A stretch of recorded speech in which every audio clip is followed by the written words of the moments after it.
This is the All49ers Roundtable. I'm Grant Cohn. I got Jose Sanchez, Maverick Pallack, and Jack Hammer. And there is good news today, 49er fans. John Lynch has come out and said what you want to hear, which is that Jimmy Garoppolo is coming back next year. Definitely coming back. John Lynch believes it. That's what you want. More Jimmy G. You didn't have enough. You're getting more. And, he could be lying. He's not under oath.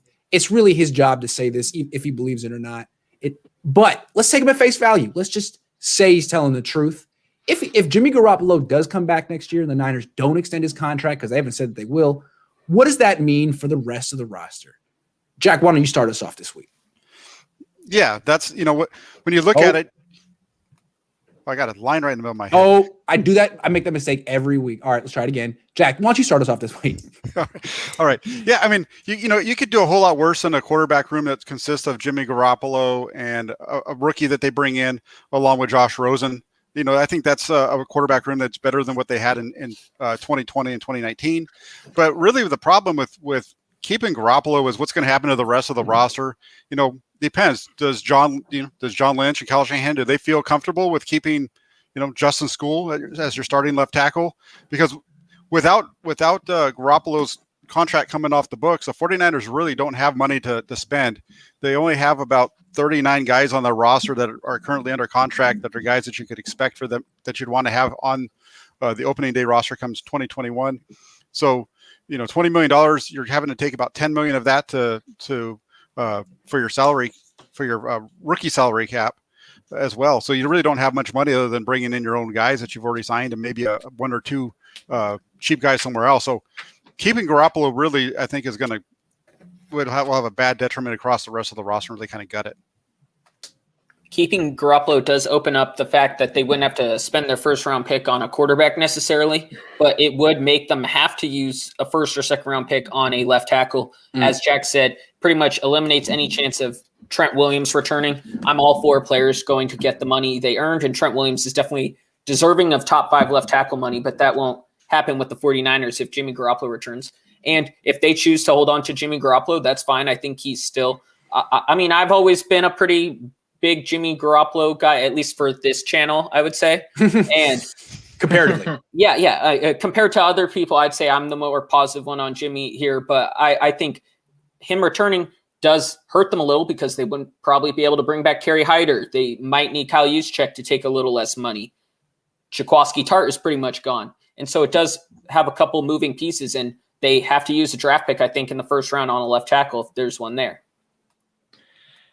Hey, I'm pretty positive on Jimmy too. It's just kind of fun to bash him sometimes whenever Grant brings him up. It's just too tempting. But what does it mean for the rest of the roster? It means that they're going to have a playoff contending roster still, but not a Super Bowl one. I don't think that with Jimmy, they can get to the NFC title game because if what it means for the roster is now they're not going to be able to, like you guys said, not going to be able to fill in as many holes as they want. Now they're going to be more like Swiss cheese and just holes here and there. And Garoppolo's going to have to make up for it. Can he? No, because he can't stay in the field. And even if he can, he's very random and sporadic for when he wants to pick and choose when he wants to elevate, like the few games he did in 2019. But I wouldn't expect, but I wouldn't rule out maybe the 49ers, if they really are committed, hey, Jimmy is the guy, then some contracts are going to start getting restructured here, like maybe Jimmy Ward or somewhere else who can they can push back. So what it means for the roster, some guys are going to get paid now. And some are going to be like, hey, you want a bonus? You're going to have to push it back down further. So if they do this just to keep Jimmy Garoppolo, then all this long-term vision that everyone likes to preach about, which even I'm someone that preach about, that the vision Lynch and Shanahan likes to have, it's not going to be good, because then a year or two down the line, it's like, great, we did all that just to keep Garoppolo online, and now we can't even build a good enough roster to support his replacement. Yeah, I think you guys hit on the major points. It would really have a domino effect on the rest of the roster if they take if they bring back Jimmy Garoppolo and don't restructure his contract. I think it's pretty much guaranteed that they're going to lose Trent Williams, probably Jason Verrett as well. So let's just stick with Trent Williams. If you lose Trent Williams, as you guys pointed out, now you have to take Rashawn Slater at number 12. You still have Mike McGlinchey. You still don't have a great pass protecting line. It could be worse than last year. You don't know what Rashawn Slater is going to be like as a left tackle, as a rookie. You have no idea. So now you've traded a 3rd-round pick and a 5th for Trent Williams, and you get nothing out of it. You're not even going to comp pick because he's been in the league so long. You just get nothing for him. And here's what bugs me about what John Lynch and the Niners are doing. They keep saying, Jimmy's our guy. We want him. But they don't renegotiate his deal. It's too expensive. If they really liked him, they would have given him an extension when they gave Kyle, John, and Kittle extensions. But they didn't give him an extension. He's too expensive. And they're like, when asked point blank about it, John Lynch is like, well, we don't need to do that. We have plenty of cap space. No, you don't. That's why you let Emmanuel Sanders leave last season. You could have had Sanders, Ayuk, and Deebo Samuel and been in much better shape than not having Sanders. And the reason they had to let Sanders go is because they couldn't afford him. I mean, they really couldn't afford DeForest Buckner either. And now potentially not going to be able to afford their 2 top free agents because of Garoppolo. Or no, not because of Garoppolo, because the Niners are unwilling to either get rid of him or extend him. They're just playing the fence, and it's really hurting them. And that's the fallout, I think. Maverick, you're the resident Jimmy Garoppolo apologist. Is that okay? No, I'm just kidding. Yeah. I think what we said was pretty similar. Yeah, I agree. Yeah. If they hold on to Jimmy Garoppolo, it just changes the whole offseason. And if that's who they choose to commit to, they should restructure it, because if they just have to add on 1 more year or give them more of a guaranteed salary in that restructuring, but it would free up more cap space. I know that's what happens a lot in restructuring. Then isn't that worth it if it does get Jimmy Garoppolo and Alejandro Villanueva instead of having Justin School as his left tackle? I think he would trade a couple million for that, wouldn't you? Absolutely. All right, let's move on. I'm going to – oh, you got something you want to say, Jack? No, I was agreeing with Matt. One thing I will say, though, about Garoppolo really quick is nobody comes in and takes Jimmy Garoppolo's job. No, it's a joke. If you remember back in 2018 when the 49ers, what they did there, they went in through 2018 and they knew they had a hole at edge. And they went ahead and they decided that they were going to keep Cassius Marsh. Yeah. And they kind of just rolled the dice and knew that they were going to, whatever was going to happen. And then they went all in for 2019. That's really how 2020 is starting to feel. It feels like Jimmy Garoppolo is the new Cassius Marsh. Ooh, 2021, unfortunately, the new Cassius Marsh. All right, let's get to a new report. There are rumors that the Niners are interested in Andy Dalton as their backup. Do you guys like this plan if it is the Niners' plan? Should the Niners pursue Andy Dalton to be their backup? Jose, what do you think? Well, it's definitely going to be better than what they have now. I mean, I personally am not too slanderous to Josh Rosen. I can understand there's a lot of mystery there, but at least versus Dalton, hey, he's a proven starting caliber starter. He did a decent job with the Cowboys, especially down the stretch, considering that he had the most incompetent coaching in the NFL, in my opinion.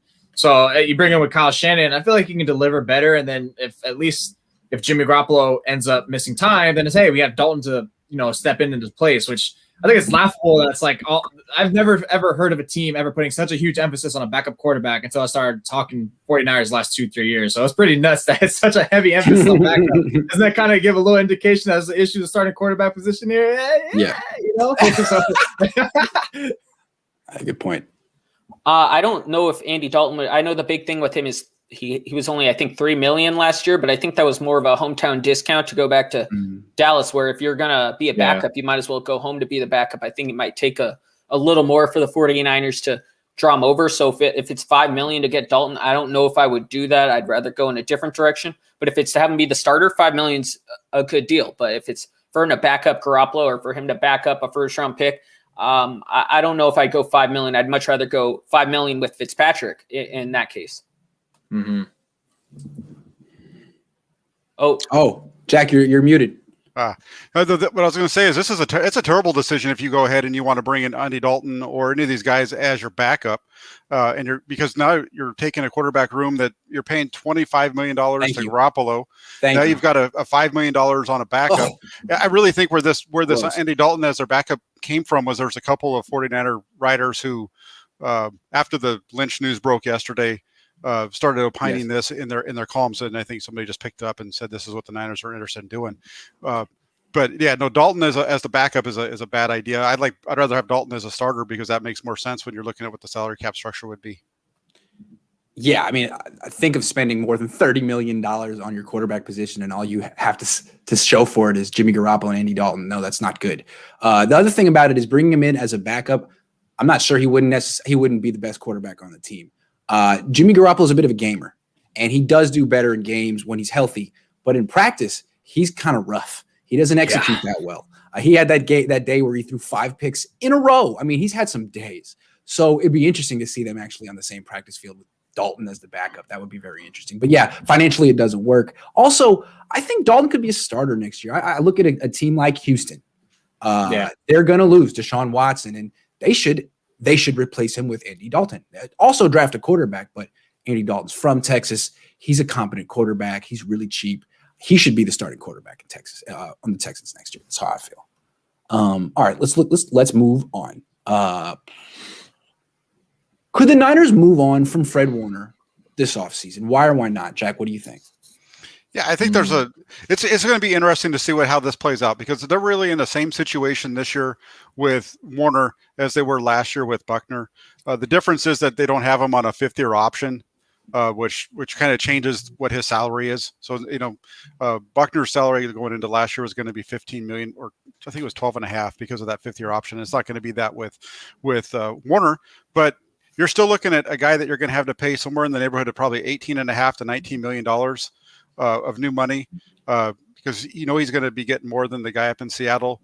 You also have Darius Leonard out in Indianapolis who's going to be getting paid. So the linebacker market's going to change, and so there could be a situation where the Niners decide that they want to get rid of him, get a draft pick, and then really put themselves in the same situation that they were last year, where they have 2 draft picks, maybe even high draft picks in the first round, that they could use one of them to get a quarterback that they need, and then they can maybe bump back a little bit, because if they do something like that, that puts them in I said when they did the deal last year where they traded Buckner, they really put themselves in a bind where you kind of knew that they were going to be going defensive tackle. So if they do that, they'd probably be targeting somebody like the kid out of Notre Dame, Owosu Karamoa, who's really good, that they could probably get in like the 16 to 20 spot. Oh, yeah, I do like the Notre Dame guy, and I do think that's probably what they would have to do if they trade Fred Warner. But I think we all kind of agreed they kind of undersold on DeForest Buckner and could have got more than that 1 first-round pick, or they should have at least. And that would be the only way I would consider trading Fred Warner if this team is in a win-now situation, is they need to be overpaid for Fred Warner. I don't think they should trade Fred Warner for 1 single pick. I think they need to be kind of overblown, and that's the way you should trade your top assets. And that's at least my opinion. There is always a possibility they could trade anyone. I didn't think there was one before they traded DeForest Buckner, and now we kind of know anyone's pretty much available unless you were a guy traded up for in the second round and you're a wide receiver. Then you're untouchable. But after that, you're open. Hey, good call. So what you're saying is trade him to the Jets for one of their first-round picks. That's what you're saying, because that's probably the only place that you can entertain, because of salary crap and Salah loves him. But could they trade him for him? Of course they can. No one's untouchable. I mean, the fact that they traded DeForest Buckner, their homegrown captain, a leader in that locker room. I swear to God, it's like everyone could not rave about him anymore in that locker room when we were able to go in there. But do I see them doing it?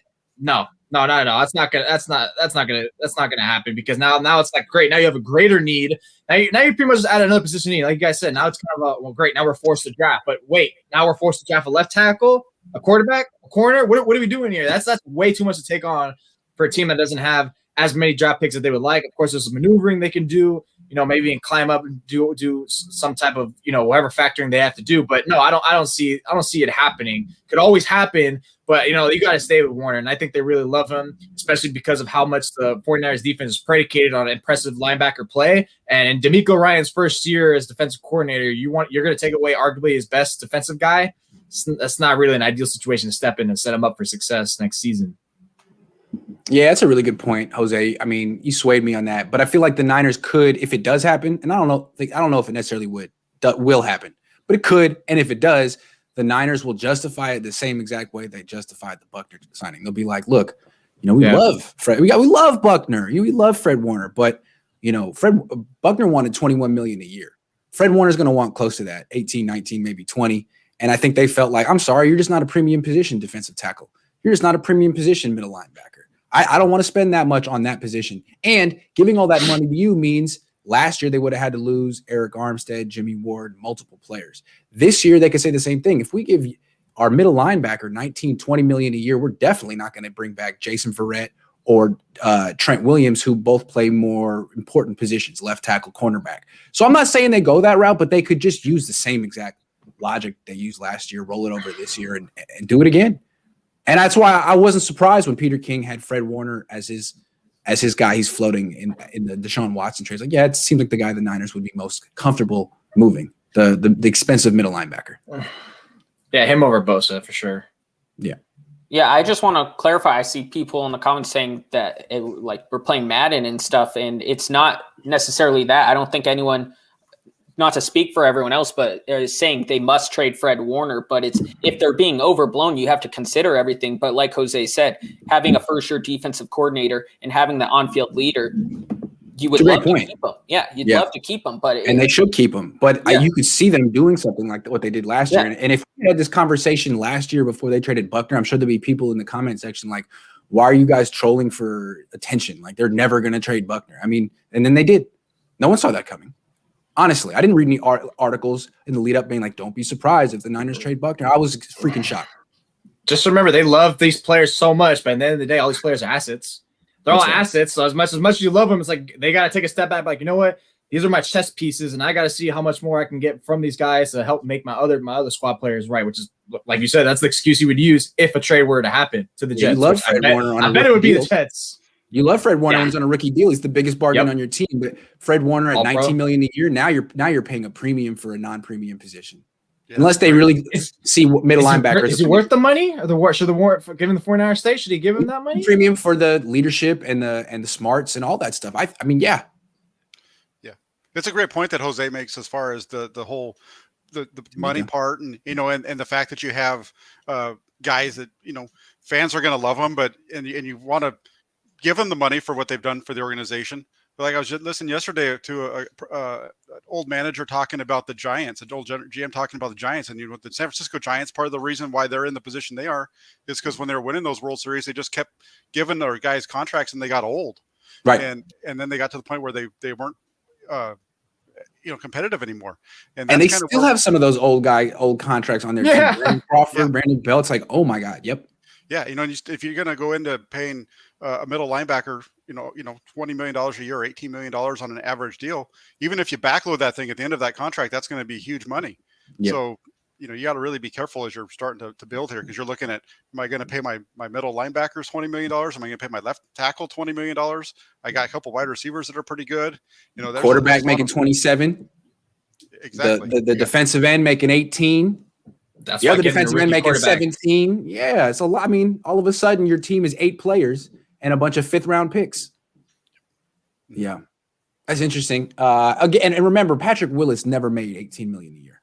Navarro Bowman never made $18 million. Far from it. So this is a whole new stratosphere for linebackers. It just keeps rising and rising, man. Every year. Okay. Do you think the Niners will re-sign Jason Verrett? Why or why not? I don't know who's starting. Is that me? I believe that's me. Will they re-sign him? I'm sure they want to. And honestly, like I said in the chat a while ago, and my article just came out, I was a little hard pressed to think like who, because gauging Jason Verrett's free agent market's a little tough actually. He did play a very high level last season, but at the end of the day, he still has that injury concern because that's how he started the season. And, if you're a team like, say, like even the Jets, I mean, the Jets, obviously, of course, most defensive players, even any free agent 49ers are going to get tied to the Jets because of Robert Saleh and LaFleur. But outside of that team, I was a little like, damn, will any of these teams really take them? Because a lot of them aren't really like high, type of man coverage team that the Saleh was adapting to. And a lot of those teams are lower the salary cap end. So it's kind of like how they view, like, if they have enough ample salary cap space, then perhaps they're willing to take that risk to sign him, and if he whiffs, then it's like, all right, we at least we didn't blow the last of our remaining dollars. Where it's like on the 49ers, and this is why I think the 49ers probably can re-sign him, because maybe Verrett doesn't see what he likes in the market out there. Maybe it's too much of a gamble to roll the dice to go somewhere else versus a place that he finally got it together, a place that gave him ample opportunity over and over again, which was incredible. But obviously it paid off, so they knew what they were doing with him. So I think in terms of re-signing him, I think they do. There's a good likelihood. I think it's going to be Williams is gone, and then they end up getting Verrett, because they kind of need to really address at least some anchor there, because even drafting a corner at 12 or wherever it is going to be a tough call for them, or at least the way I envision it. I don't see how they move it that way. So I think they can re-sign him just based on how his market's so much of a floater.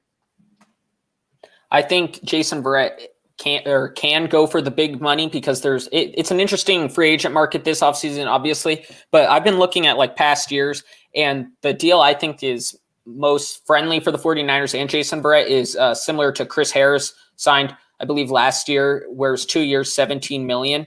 But he also could get a little more and be closer to that Trey Waynes, which obviously not the same money, but Trey Waynes got 3 years, $42 million, and also doesn't have a big history of success. And that, if Verrett gets that, good for him. He is a great agent, but I don't think he'll get that. I think it's somewhere in the average between that. And that brings me to, in 2019, Pierre Desir and Robert Alford both signed 3 years, $22.5 million deals.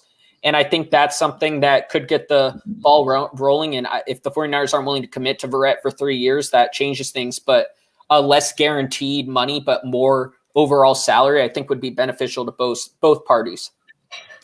I think the only way that the 49ers re-sign Jason Verrett is if it's not, it's going to have to be, he's going to have to go out and he's going to find out that his market isn't what he thinks it is. Right. And then they're able to get him on a lower term deal. And that could happen because he's a little bit older and he's only has 2 successful seasons where he's been able to stay healthy. Other than that, though, I don't see him coming back. I think that they'd be better off going with the other 2 guys, with Witherspoon and Mosley over Verrett, just because of the health issue. Witherspoon even wants to come back. I think that's the reason why I can't gauge his market, because half the team, since it is a COVID year, and like Maverick's point, Trey Williams got that money, and Trey Williams isn't that great of a cornerback, but it's just because like more than half the team's cap space is not ideal to want to risk even giving that guy, given his injury history and like exactly the points that Jack just said. I don't know. His gauging his market is very tough for me. I think some team's going to give him a hefty contract because he played well last year, just based on recency bias. Aside from the Jets, like another team. It could be the Jets. It could be the Jets. And I don't think he's going to give the Niners any type of discount. He missed 4 years in a row. He missed his prime. He needs to make, you know how much money he made last year? 800. I think it was $800K. It was just am I wrong? Just over $1 million. Just over $1 million? Okay, not very much. So he's gonna want some money, and you can make the argument that really you shouldn't be giving him a lot of money. I mean, if you give him a 3-year contract and he gets injured pretty early on in that deal, wouldn't you kick yourself and be like, well, what was I expecting? I mean, honestly, what was I expecting? Joke's on me there. I can't even be mad at Jason Verrett at that one. So to me, if you're going to bring back a quarterback, a corner in his 30s, I'd be more interested in someone like Xavier Rhodes, who just had a good season on Indy, much bigger, and can match up with a guy like DK Metcalf. What do you guys think about that? I like Xavier Rhodes. The one I was talking about, which I think is similar to what you were saying with Alford, is it was 3 years, 22.5, and it's 8 guaranteed. And that's kind of what I was thinking, where it's, if you front load that guaranteed money, and if he's injured, then you just cut bait and you're done with him for the next years. And that's a way to avoid that. But it's, if you just bump up the overall salary a little bit more, or Xavier Rhodes, like you said, like that's totally a good deal in my opinion, if they can get him for under 9. Well, that's clever what you're saying. I'm really bad at money and numbers and contracts and how to maneuver and stuff like. I know there's ways to make it work. So, good call. What about if the Niners don't re-sign Trent Williams? What are the alternatives there? Oof. Jack? Yeah, there's not a whole lot there. If you look in the free agent market, even with Williams out, the next kind of tier of guys is still looking at the $11 to $15 million range. You got Alejandro Villanueva is a name that we've thrown out quite a bit. He's probably going to be somewhere in the $15 million range. So that's only about $5 million less. And then you go down a little bit further and you have a guy like Cam Robinson from Jacksonville, who's going to be available, but his value looks like it's going to be right around the $10 to $11 million range. So that would be another option there. Beyond that, you're looking at either going through the draft or, trying to, try out Justin School out there. They had some success with him in 2019. They almost beat Seattle with him last year playing left tackle. We know he's not going to be able to hold up well against. He's about as good as Mike McGlinchey on the other side. Mm-hmm. Even with CJ, CZ Beathard at quarterback, they almost beat Seattle. So, that's not something that's going to be exciting me. But I could see the Niners making that decision if necessary because of their quarterback. Just don't start them against the Packers, and they're good. Exactly. Exactly. Yeah. Don't put them up against either Smith brother and they're fine. But if it's not Trent Williams, I think you bring it back. And if it's not Terran Armstead in a trade, then you go draft. I think they would have to trade up for Penei Sewell and Rashawn Slater. I really like Slater, Some people have him falling to the Niners. I think he goes earlier. So then if they're off the board, then it pretty much becomes, do they stick at 12 and get Christian Darrisaw or Elijah Vera Tucker? Do they trade back, get Jalen Mayfield? Do they get really cheap and get Kelvin Beachum, who's been a left tackle in the past and was a right tackle for Arizona last year? That's Hell really no. cheap. Yeah, that wouldn't be the best decision in my opinion. But no. Yeah, that'd be probably plan F, plan G. F. Yeah. But if that's what happens, like if it becomes Kelvin Beachum or Justin School, I think I'd lean Kelvin Beachum because he made Orlando Brown as Bateman Eagle. Yeah, Orlando Brown would be an interesting trade target too. I don't know how much you would have to give up, but if they don't get Villanueva, I think they have to head to the trade market and get Armstead or get Orlando Brown. And there's some other interesting guys in 2022, Riley Reif, Charles Leno, I believe, on Chicago's a free agent in 2022. So maybe trade with that. But I think you got to go trade or draft. Yeah, Orlando Brown, I had it in my pocket. Like after I sent this topic, and sure enough, was it Field Yates said, "Oh, well, Orlando Brown's available." I was like, "Oh, that's right. You requested a trade like a weeks ago." And I'm like, "Duh, that's someone that you could contemplate throw up as a talking point." Because, and I'd argue, no, I'm not arguing. He is a better option than Trent Williams. And obviously, you already give up picks for Williams. You got to cash him out too, and then at some point, you got to cash out Brown. But actually, what is his contract control? Actually, I haven't even looked at that. But I'm looking at it right now for you. Hold on, I got you. Yeah, Brown is the better player to go with Williams right now, just for at least the longevity standpoint. And that's something the 49ers need to take. And depending on what $3.6 million this year, he's 25. It's his last year on his rookie deal.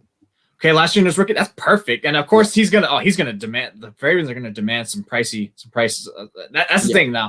Now you're gonna be the 49ers 2 off seasons in a row. You're gonna drop adequate draft capital on 2 left tackles. One, if anything, then the Trent Williams one becomes a joke. This one becomes more of like, all right, you got to do it on a cheap deal and most likely someone in your future. But maybe if you're Orlando Brown, I mean, he's a great answer right there. That's someone you can consider. I just don't think they're going to do it because, once again, 2 years in a row, that pretty much said, look, we messed up with Trent Williams. We gave up our right to franchise tag him. And that's kind of all where this stems down to because they thought they were being forthcoming with it. So alternative options, man. Jack had the perfect reaction. He's like, well, there's not much there. Like, there's not much there. That's why they kind of got to do almost a full court press with Williams. So I think they kind of messed up when that rumor was in December that got reported that about him. They tried to get in negotiations. They probably lowballed him and then he scoffed at it. So the Niners kind of have their own doing in this case, why they don't have enough alternatives to go that route. Yeah, it gets complicated. I mean, as Firm Temmie here says, you could trade down and do all kind of stuff. Get Darrisaw or Tucker. Yeah, you could do that. Steps. You could stick at 12 and get Rashawn Slater. You could trade for Orlando Brown, which I think is interesting because I haven't watched Orlando Brown much since he went to the Ravens. Although he did a very good job against the Niners in 2019. Mm-hmm. I do remember scouting Nick Bosa, and I was a little hard on Nick Bosa when he came out of college. I remember watching his game against Orlando Brown in Oklahoma. And Orlando Brown, as I remember, kicked Nick Bosa's ass in that game. Kicked his ass. Brown's sweet. So I think Orlando Brown's a hell of a player. I don't know what it would take to get him and how much it would cost, but he probably would be cheaper than Trent Williams. He's a whole lot younger. I'm interested in that.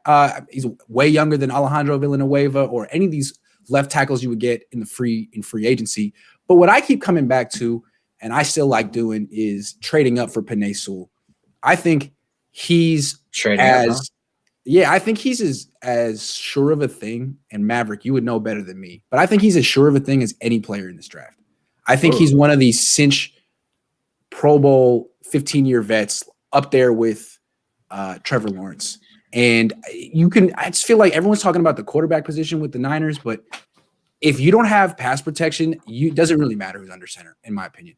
And until the Niners fix this pass protection issue, they're just going to be setting up the next guy for failure. So Penei Sewell is a high level.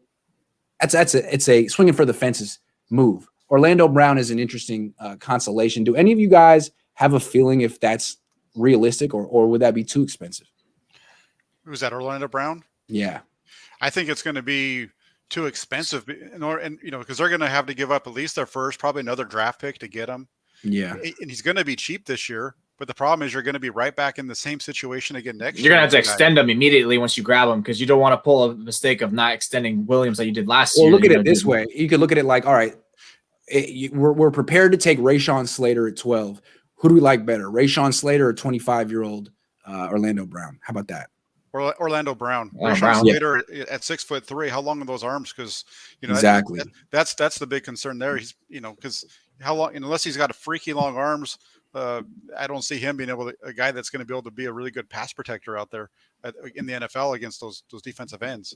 So is pick 12 to the Ravens for Orlando Brown something you guys would consider? Something we should think about? I think it's something you could think about because once again, at least you have you don't have to worry about the cap this year, which pretty much the cap is going to be the biggest problem it is 2021 than it will be future down the line. So even if you do want to extend them, and he's worth more investing in terms of financial wise than Williams because the injuries that he's getting old. At least Brown you can hopefully project and you have that cornerstone there. But yeah, that 12 that's also a tough one. I kind of like the one that you did and said. Grant with Sewell because at least then hey, at least if you're going to give it up, it probably won't be nearly as much given up, much capital given up. You don't have to worry about his expenditures until another 3-4 years down the line. Yeah. Well, the thing with Brown, I've seen him before. He's a monster in pass protection. He's 6'8" and he plays like it. He doesn't get punked like Mike McGlinchey, who's 6'8", 285. He's a big dude.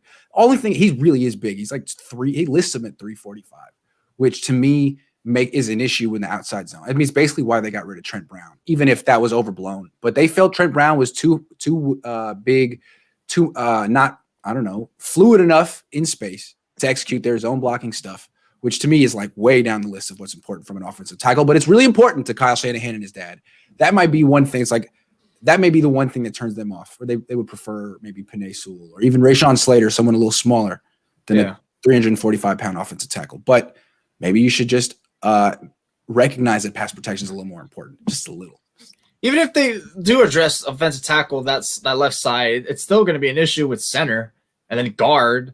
Good point. It's great, it's solidified, but shoot, they're still going to be deprived. That's the one thing why I like Slater if he is there at 12 is he's a little bit on the shorter side for a left tackle, but if he is your left tackle for 1 year, I don't think that's the end of the world. And then if you're able to get a left tackle in 2022, then you're able to move Slater into right guard or center, which is what he's, I think, been mostly projected as for a long-term pro. And I think that wouldn't be the end of the world. It's obviously not the best option, but if you can have Slater as a right guard for the next 10 years and have Quentin Nelson, that's a pretty good get, in my opinion, too. I mean, real quick, I mean, the Patriots left tackle is Isaiah Wynn, who's 6'2". I mean, it can be done. If the guy's a good player, he can play the position. I haven't watched a ton of Rashawn Slater, but what I've seen, I'm very impressed with. So I wouldn't just write him off because he's 6'3", but you really got to look closely because I'm sure a lot of 6'3" left tackles have busted. Just pointing out that Isaiah Wynn's 6'2". All right, what about Isaiah Wilson? Maverick, can you tell everyone what Isaiah Wilson's story real quick? One Isaiah Wilson story? I don't know. Just tell what his story. I mean, he was a first-round pick, and then what happened? Yeah, he was supposed to be like a project, and I think he played like 4 snaps this year, and they were good. Yeah, I think they were all on special teams, weren't they? They were good. And he's had a lot of issues with Tennessee, and it's funny because usually Tennessee is all about getting they're like recreating the guys that have some locker room problems, but he's not working out there, and he'll probably be traded or cut. But I think he had arguments about COVID, and he tested positive twice or something like that, and then he was arrested and charged with the DUI. NFL.com says, and we know there's issues with that with the 49ers in the past that they avoid guys with DUI charges in the draft. So does that mean he wouldn't be available? But I just wouldn't touch Isaiah Wilson. I think that's too many locker room problems just to bring in for a guy that might not even be a starter on your team. If you brought him over, he would be a left tackle option, but it just doesn't make sense for me. It's similar to why I didn't want the Atlanta Takk McKinley. I didn't think that would fit in with the team. And Takk McKinley is not even half the problem Isaiah Wilson has been in his 1 year in the NFL. Sounds like the offensive line version of Reuben Foster. That's the way you kind of described him to me. And I don't think they want those problems again. They already learned through that, especially after giving Foster the long of a leash he had. I mean, I know they're desperate for offensive linemen, man, but this is probably a little bit pressing. I mean, you know what? I wouldn't put it past them at this point. But you know what? It's not, now I think about it, it's not like your cap space. When you're pressed against the wall and you're broke, you're gonna have to try to reach for as many pennies as you can. You know, we talked about last week. Hey, they got $5 million. You know, it's obviously not going to hurt them. But it's just once again reiterates the fact that, hey, now they got to start, looking at the bottom of the barrel and see if they can turn some coal into and spruce it up in some diamonds. At some point you got to be able to coach these guys up and figure out how you can turn bottom talent to somewhat almost mid-tier. It's easier said than done, of course, but this is where you have to take the swings, especially if they're going to stick with Garoppolo. Yeah, if you could trade, something at the end of your draft for him, then why not take a shot to just trade why not? him and see if you can resurrect something, because he was talented enough to go in the first round out of Georgia. So, if you can get him for 6th, 7th round pick, swing at him and see what happens. Yeah, I like that. And if they cut him, definitely sign him, because the way I'm approaching this offseason is the Niners, at minimum, if they don't replace Mike McGlinchey, have to bring in some sort of competition, someone to push him, because he needs to be pushed in a lot of different ways. And maybe this talented kid who was a first-round pick could do that. So, yeah, I don't know if that's the best option, but it's just like a pretty good option. Mike, we're bringing in a guy who's more talented than you. He's not. He has his own issues. You have your issues. Let's see you beat him out. And you tell Isaiah Wilson, hey, we're bringing you in. We're not giving you much money, but you're going to be competing with a complete and utter stiff. Go get him. You might have a starting spot by the end of the training camp. So it could be a great spot for both of them, just at the right price. You bring him in at like the Jordan Willis price, not, I wouldn't take like a 4th round pick for him.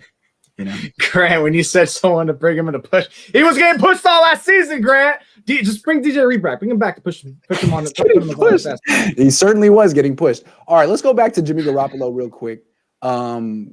We may not talk about Kirk Cousins again for a while, but he was, I don't know. Let's one more time. Is Kirk Cousins really an upgrade over Jimmy Garoppolo? Just anyone blurt out. Whoever wants to go first. No. Why? Cousins isn't. He's not an upgrade over Garoppolo. You look at their numbers over the career. They're almost the same. Cousins had a really good supporting cast in Minnesota in 2018 and 2019. And 2020. And 2020. And they've he's a 500 quarterback, regardless of what you put around him. That's what he is. He's a Nick Mullins without as many interceptions. That's really all he is. He puts up good numbers. He's got, I just don't see it. And his price tag is way too high. Before I say if he is an upgrade, I'm going to just lay out my basis of, I think he's a more talented CJ Beathard, that's who CJ Beathard was compared to when he was drafted, remember? True. And Kirk Cousins, what he has that Jimmy Garoppolo doesn't is durability. He's missed 1 game since he's become a starter, and that was when Minnesota clinched a playoff spot, so they didn't start most of their guys in week 17 of 2019. So he has durability. He's willing to throw deep, as we've seen with Justin Jefferson almost winning Rookie of the Year, Stephon Diggs and Adam Thielen, both really good deep threats as well, doing well with him. But he's just, I'd rather have Jimmy Garoppolo, $12 million less. Like, come on, 39 guaranteed, or 39 this year, and I think 49 in 2022. Like that's a lot. Like you can't convince me you should pay anyone that's not named Patrick that much money. Kirk is a good name. Kirky Cousins. He's a better player than Garoppolo. Not much. I think he can move a little bit in the pocket. He's not mobile. Calm down before anyone freaks out, but he can move a little bit. He's got an arm, and once again, durability, that's huge. But is he an upgrade? No, it's not an upgrade. I mean, if you put him, if we're talking about just straight even odds, just, hey, can we flip one for the other? Yeah, I would do that in a heartbeat. But, once again, we have to give up capital. You have to compensate for his contract.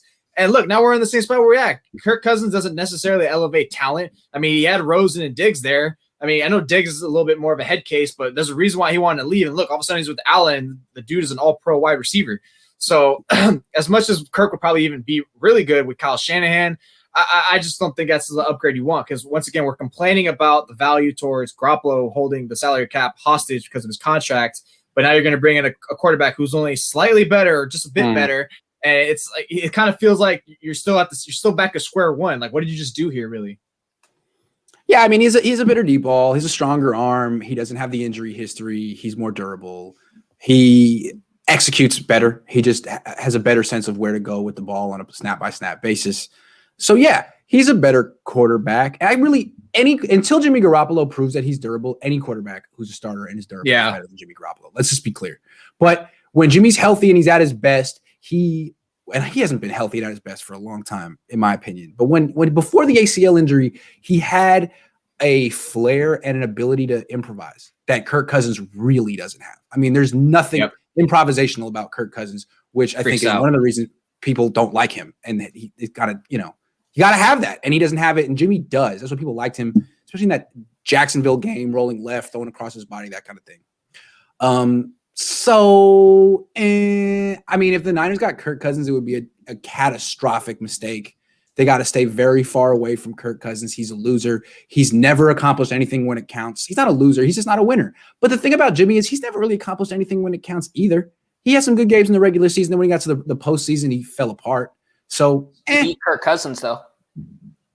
He did. He absolutely did beat Kirk Cousins. Did? In the sense that he beat the Vikings defense. No, he was there for the team that won the game. He was on the team, yes. Well, to go off of what you're saying, Greg, because I wrote about is Kirk Cousins an upgrade over Jim Garoppolo. You said he's not. Is Kirk Cousins a winner or is he a loser? He's actually neither. He's 51-2 in his career. Exactly. He's literally just a 500 quarterback. 51-2. That is such a Kirk Cousins. It's amazing. Yes, 2 times. Wow.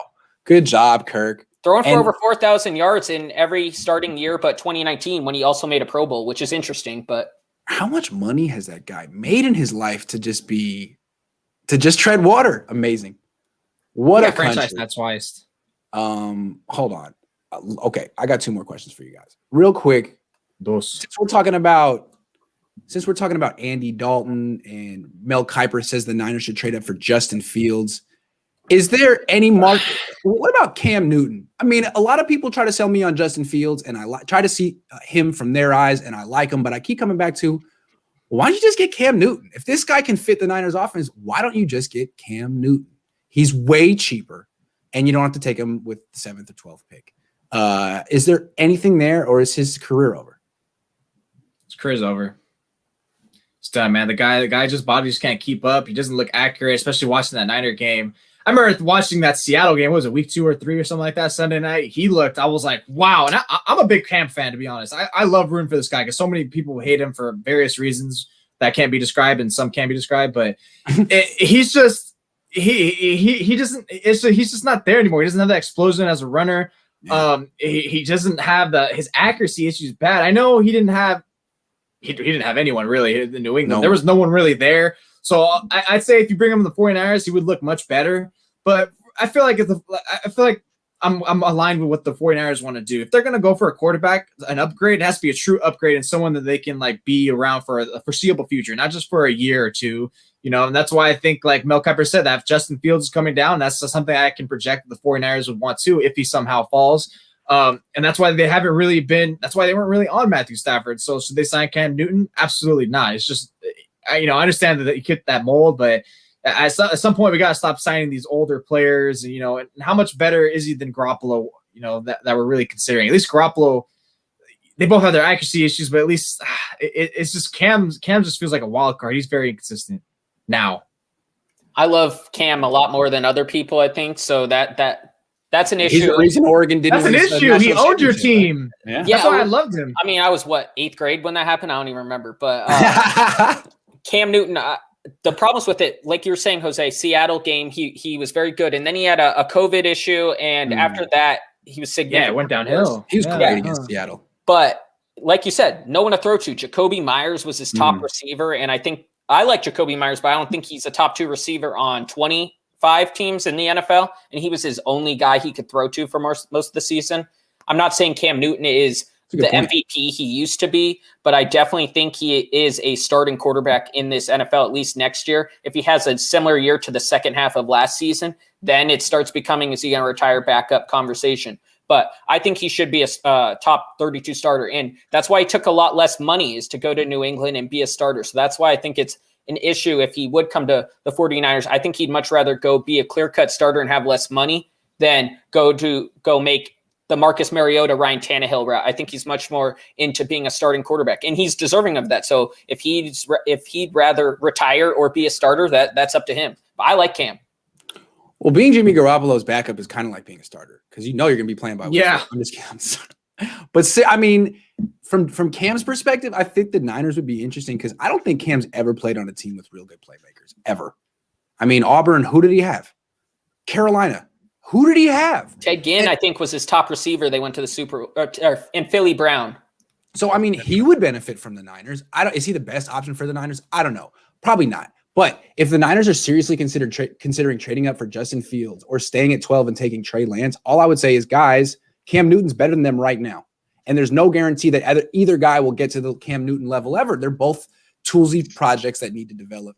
So instead of spending premium draft capital on Lance or Fields, just spend like $3 million on Cam Newton and sell him on the fact that he'll probably get to play pretty soon. I don't know. That's the way I look at it. But I'm more in favor of the Niners getting a guy like, Andy Dalton, Kyle Trask, Kellen Mond, day 2 guys. I'm just saying if the choice is between day 1 mobile guy and Cam Newton, I know where I'm going. Yeah, I haven't answered on this one yet, but what I'm going to say on it is I don't see the comparison so much between Fields and Newton. Fields is a much more accurate thrower than Newton ever has been. That's the biggest difference there. I understand where you can say that there's some similarities because of their physical stature and their running ability and their strength. Totally 100% with you on that, Grant. That's one of the things I think you talked about during one of our film studies. Yeah. But I don't see Newton or want Newton to be the guy that comes in and tries to mentor him to be the quarterback of the future with the 49ers. Newton was the rookie of the year. Here's the thing.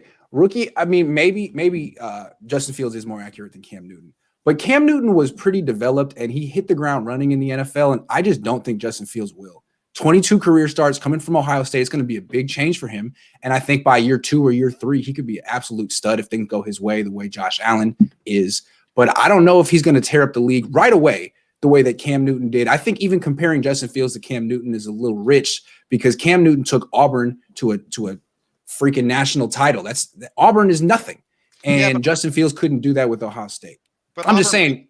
But Auburn beat Oregon. I mean, that's nothing. So yeah, leave Auburn ran alone. through the SEC. Auburn beat everyone. I'm giving Mav. You're right though. But I don't think the one thing I'll say, the last point I'll make on this is that Newton came in and he was a stud from the beginning because he kind of came in right around the time of the whole, running quarterback with Kaepernick. With Kaepernick and stuff. Yep. So that's really always been a big, strong part of his game. So once that kind of gets taken away, he struggles. We saw that during his time in Carolina, when they played the Niners in the playoffs and so on. So, yeah. All right. Well, thanks for humoring me. I mean, it's not the most exciting option. I don't think anyone really wants the Niners to bring in Cam Newton. It's just something that popped in my head because people are so enthusiastic about these other guys. Anyway, last question. I would love to see what he has to wear. That's what I want to see. I just kind of liked his little spiel that he had with that kid the other day. I mean, I don't know if I would have had that type of poise, and he kind of turned it into a teaching moment, and he seemed like a real mature leader in that moment. And I was like, you know what? Maybe I wrote him off too quickly after that Super Bowl because I haven't really checked in on him since. Cam gets a bad rap for everything. I like that. Yeah, and people also forget. Remember Tom Brady was, quote, washed 2 years ago with New England, and then he gets away from New England and looks a lot better. I'm not saying Cam Newton would be Super Bowl caliber quarterback if he gets away from New England, but that offense is not good. It's not. You pair him with George Kittle, Brandon Ayuk. I mean, God, it'd be something he's never been around. Now you still need an offensive line. Kyle Shannon, who can also develop scheme open the wide open throws. I mean, I don't know. And he's really cheap. But look, it's not going to happen. So let's just move on. I got one last topic. So we're seeing Russell Wilson talk his way out of Seattle. We're seeing Deshaun Watson attempt to talk his way out of Houston. This is what this is what the top paid basketball players do when they don't want to be somewhere. Anthony Davis, James Harden. It's how the NBA works. It's not how the NFL worked in the past. So my question is, why is this happening in the NFL? Why are quarterbacks now becoming the power brokers of the league, determining where they go? And is this an inevitable trend that the Niners are going to have to join, or is this something they can avoid? And if you don't have any thoughts off the top of your head, I can start because I've been thinking about this, but you guys are welcome to go. I'll go with it. I think you follow the money. Yeah. I think that's what it is. They're making the most money out of all the players, and so they're the ones that have, and that's where the power comes from. Just like in society, the people that make the most money, they're the ones that wield the most power. I think we're seeing the same thing in the NFL. We see it in the NBA. All the guys that are doing that are all the top paid guys, and I think it's the same thing here. As far as the 49ers having that issue, I mean, shoot, if you really think about it, I think the 49ers would love to have Jimmy Garoppolo want to get out, but outside of that, yeah, good point. I don't think the 49ers really are going to be dealing with that, for a few more years. Maybe they will in 5 years when they have a quarterback that's ready that's making big bucks and thinks that he deserves to go somewhere else. When you have a quarterback that, or at least a player that is that much of a difference between you being in NBA terms, a lottery team or a playoff team, I think that does give them more control. As in Deshaun Watson, as in Russell Wilson. If Wilson went away from Seattle and they didn't immediately replace him with Deshaun Watson, do we still think they'd be perennial title contenders? I don't know.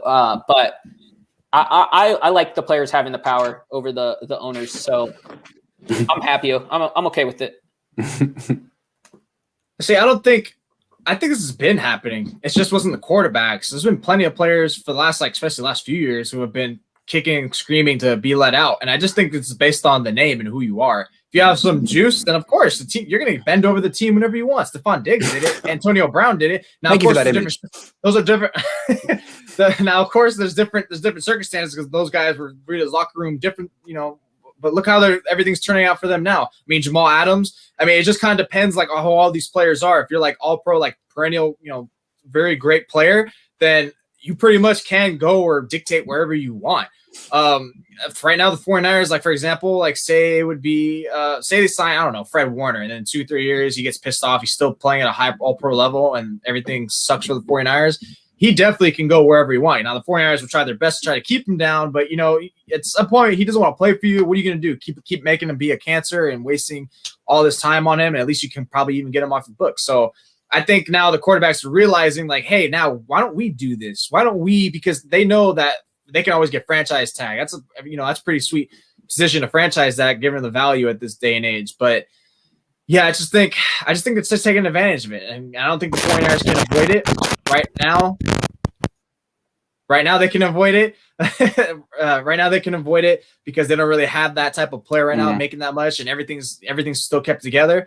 So so long as everything keeps together, the way all the players kind of respect Kyle Shanahan, the way he kind of just levels with them, is transparent with them to a degree, then they'll be straight, even if they're losing, because they were losing last season. And I know a lot of the players, at least Deebo Samuel, thought it was because of injuries, but at least they were still fighting to win. They were still fighting for the coach, for themselves, for each other. So as long as they still keep that core, and not just the core of players, but just keep that culture going, that strongness, then they should be able to avoid this.